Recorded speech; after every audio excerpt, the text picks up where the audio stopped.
जरा सोचो, तुम एक बार में फंस गए हो और तुम जैसे ही बाहर निकलोगे तो तुम्हें तुरंत शूट करके तुम्हारा ऊपर का टिकट काट दिया जाए। तो चलिए जानते हैं। तो कहानी की शुरुआत में हम एलिना नाम की एक लड़की को फोन पर बात करते देखते हैं, जो बात करते हुए एक भीड़ भाड़ वाले चौराहे पर बने एक बार में जाती है। इस बार में भी काफी ज्यादा भीड़ मौजूद थी। तभी बार में एक आदमी आता है जिसे बहुत ज्यादा खांसी आ रही थी। वो खांसते हुए बार के बाथरूम में चला जाता है। फिर इजराइल नाम का एक भिखारी वहाँ आकर गाली गलौज करता है, जिस पर बार की मालकिन एम्पारो इजराइल को शांत करवा के उसे अच्छा बिहेव करने को कहती है। जिसके बाद वहाँ बैठा एक आदमी जैसे ही बाहर निकलता है तो कोई उसे गोली मार के खत्म कर देता है। ये देखकर चौराहे पर मौजूद लोग वहाँ से भाग खड़े होते हैं, क्योंकि सरेआम एक आदमी को शूट करके मार दिए जाने की वजह से ही सभी लोग के मन में डर बैठ गया था। वहीं बार के अंदर जो भी लोग थे वो देखते हैं कि पूरा चौराहा खाली हो चुका है और अब यहाँ एक भी पर्सन नहीं है। तब सातुर नाम का एक आदमी पुलिस को कॉल करने की कोशिश करता है, लेकिन नेटवर्क न होने की वजह से उसका कॉल नहीं लगता। तब एक आदमी बार से बाहर निकलकर उस आदमी के पास जाता है जिसे गोली लगी थी, पर वो जैसे ही उसके पास पहुंचता है तभी कोई उसे भी शूट करके मार देता है। अब ये देख के बार में मौजूद लोग पूरी तरह से डर जाते हैं, क्योंकि उन्हें समझ आ गया था कि अगर उनमें से कोई भी बाहर गया तो वो भी मारा जाएगा। इसलिए वो लोग बाहर के शीशे से दूर हटकर अंदर छुप जाते हैं। अंदर किसी के फोन में नेटवर्क न होने के कारण वो लोग मदद भी नहीं बुला सकते थे। तब एलिना कहती है कि हमें टीवी पर न्यूज देखना चाहिए, क्या पता इस घटना की न्यूज टीवी पर आ रही हो। लेकिन न्यूज पे ऐसी कोई खबर नहीं चल रही होती। उसी समय ट्रिनी नाम की लेडी बाहर देखती है तो वहाँ उसे कोई लाश नहीं दिखती और अब तक उनके खून को भी साफ कर दिया गया था। ये देखकर बाकी लोगों को भी कुछ समझ नहीं आता आखिर यहाँ क्या हो रहा है। तब सर्जियो अपनी थ्योरी बताते हुए कहता है कि शायद हमारे बीच कोई टेररिस्ट है या कोई ऐसा क्रिमिनल है जिसे पुलिस पकड़ना चाहती है। इस बात पर नाचो अपना बैग छुपा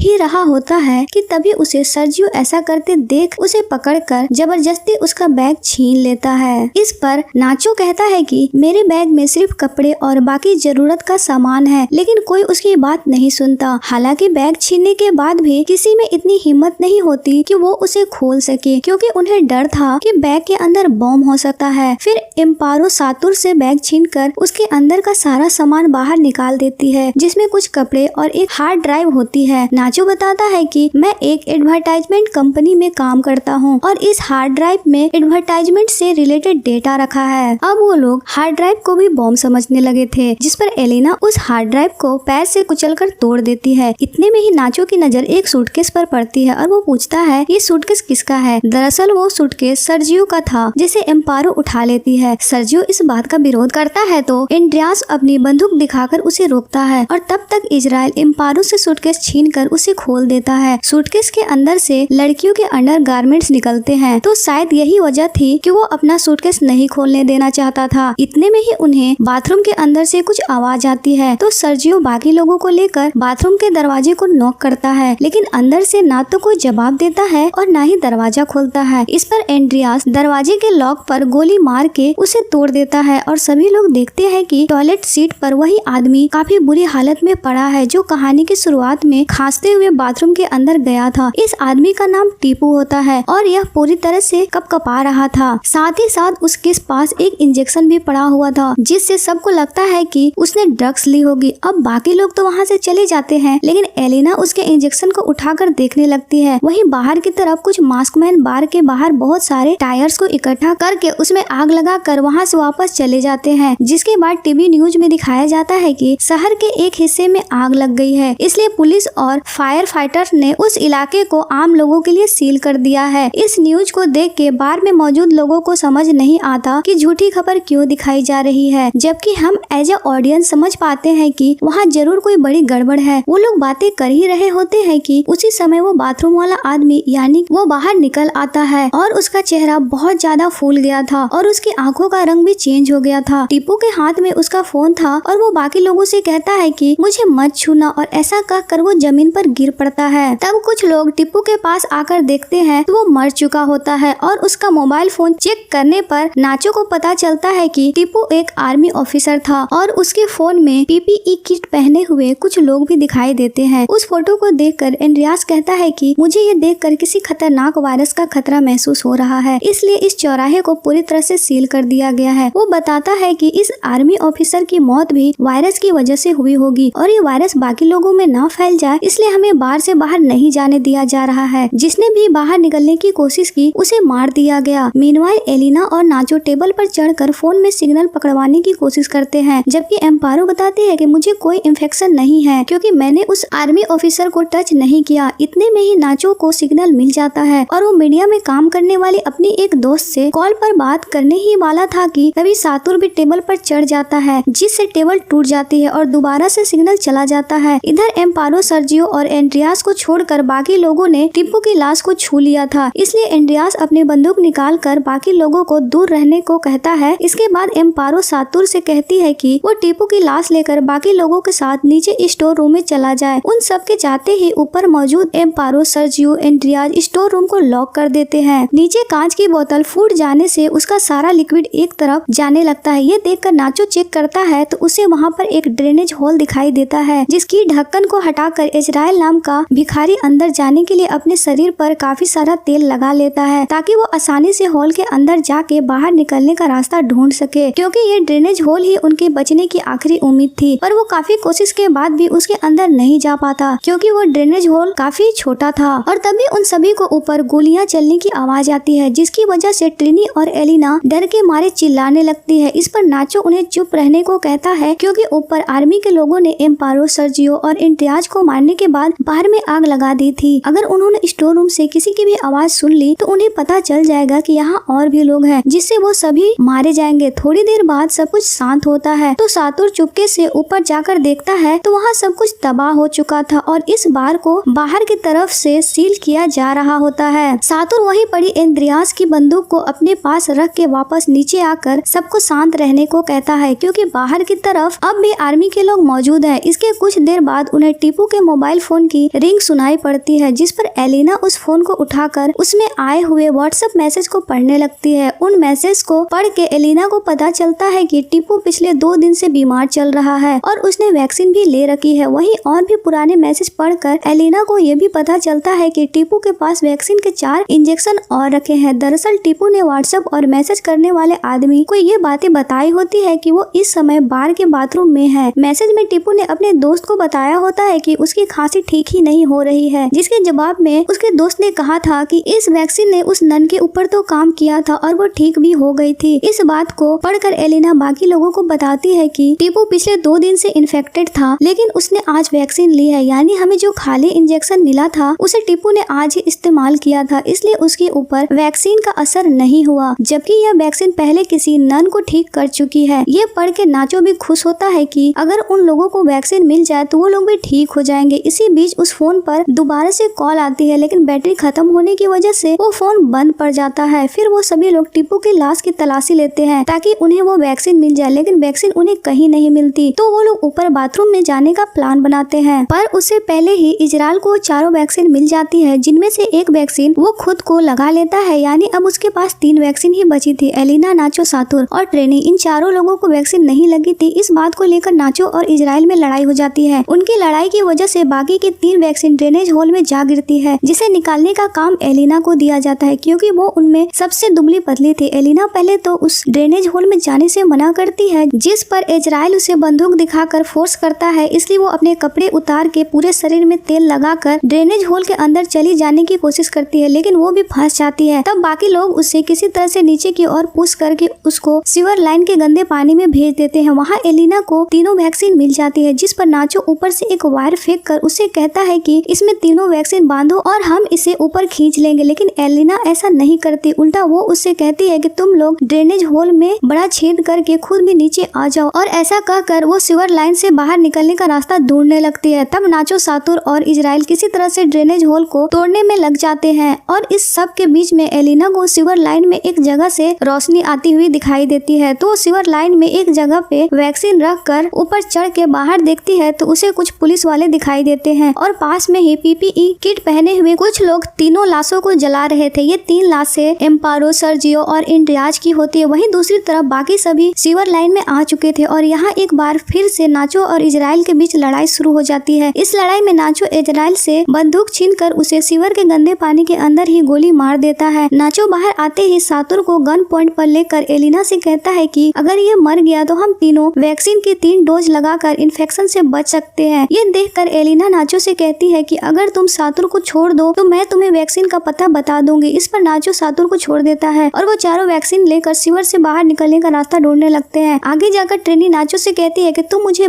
मार दो ताकि बाकी बची 3 वैक्सीन तुम लोग आपस में लगा सको। और पहले नाचो ट्रेनी को मारने की कोशिश करता है पर वो गोली नहीं चला पाता, जिस पर ट्रेनी खुद ही गन लेकर अपने आप को गोली मार लेती है। इसके बाद एलिना सातुर और नाचो को एक एक इंजेक्शन देकर अपने पास ही वैक्सीन का एक इंजेक्शन रख लेती है ताकि वो उसे बाद में लगा सके। पर उनकी मुसीबत अभी खत्म नहीं हुई थी क्योंकि इजराइल अब भी जिंदा था। वो पीछे से सातुर को लोहे की रॉड से मारता है जिससे सातुर की भी मौत हो जाती है। उसे जिंदा देख एलिना और नाचो वहाँ से आगे भागते हैं जहाँ उनको एक सीढ़ी दिखाई देती है जिसपे वो लोग चढ़ जाते हैं। उनके पीछे इजराइल भी होता है जिससे बचने के चक्कर में एलिना का वैक्सीन वाला इंजेक्शन नीचे गिर जाता है। हालांकि अब तक एलिना को बाहर निकलने का रास्ता मिल चुका था लेकिन इजराइल अब भी नाचो और एलिना के लिए मुसीबत बना हुआ था। तब नाचो अपनी वैक्सीन एलिना को देखकर खुद इजराइल को लेकर नीचे गिर जाता है क्योंकि वो लोग इतनी ऊंचाई से नीचे गिरे थे इसलिए उन दोनों की मौत हो जाती है। जबकि एलिना वैक्सीन का इंजेक्शन लेकर और सीवर का ढक्कन खोलकर बाहर आ जाती है। ये इलाका ऐसा था जहाँ बहुत सारे लोग अब भी मौजूद होते हैं, यानी इस इलाके को क्वारंटीन नहीं किया गया था। यहाँ एक महिला एलिना के शरीर पर बहुत ही कम कपड़े देखकर उसे अपना जैकेट पहना देती है, जिसके बाद एलिना अपने घर की ओर सुरक्षित चली जाती है। और इसी के साथ ये मूवी यहीं पर एंड हो जाती है। Thanks for watching.